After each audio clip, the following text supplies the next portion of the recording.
Au risque de choquer, la démocratie sanitaire, c'est un mot valise, et chacun y met un peu ce qu'il a envie d'y mettre, et il faut préciser le sens, il faut que chacun donne le sens qu'il accorde au mot démocratie sanitaire. C'est une notion qui paraît encore très abstraite, et en tant que laboratoire pharmaceutique, je m'interroge toujours sur la place des laboratoires dans ce type d'environnement. Pour moi, c'est un levier absolument essentiel et probablement extrêmement puissant pour faire évoluer notre système de soins vers un système de santé qui prenne en considération non seulement les besoins des malades, c'est évidemment important, mais également tout ce qui contribue en amont à éviter d'être malade.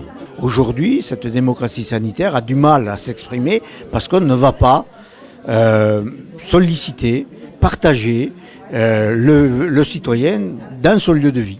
Et pour nous, association de patients, c'est bien cette façon-là de développer la démocratie sanitaire, c'est d'aller discuter, sensibiliser le citoyen dans son lieu de vie.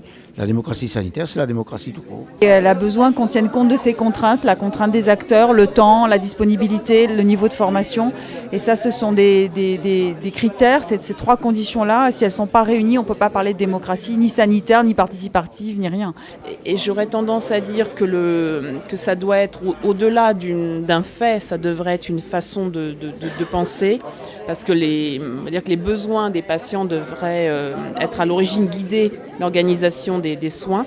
Mais ce qui reste à faire, c'est quand même de lancer des débats publics avec les citoyens, parce que les citoyens, je pense qu'ils n'ont pas encore assez de place, et mieux prendre en compte aussi leurs paroles, leurs voix. L'intérêt, ce sera de sortir de l'hôpital un certain nombre d'activités, du type les séances de chimiothérapie par exemple, du type toutes les études, toutes les analyses, je veux dire diagnostiques sur les maladies chroniques comme le diabète par exemple, qu'on pratique en ce moment à l'hôpital, qui pourraient être pratiquées dans des maisons de santé en ville. Je crois plus que la démocratie, elle viendra de là, quand on sortira les activités sortables de l'hôpital pour les exercer en ville. On a cette opportunité de rééquilibrer finalement le rôle qu'a eu l'agence au début d'impulsion des projets de régionaux de santé.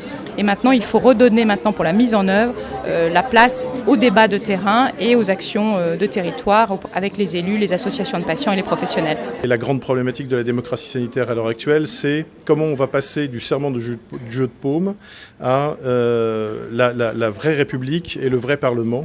Ce Parlement étant celui sur lequel se prendront ensemble l'intégralité des décisions, sans qu'il y ait un acteur plus qu'un autre qui puisse faire valoir sa posture ou son positionnement comme étant un positionnement prioritaire par rapport aux autres.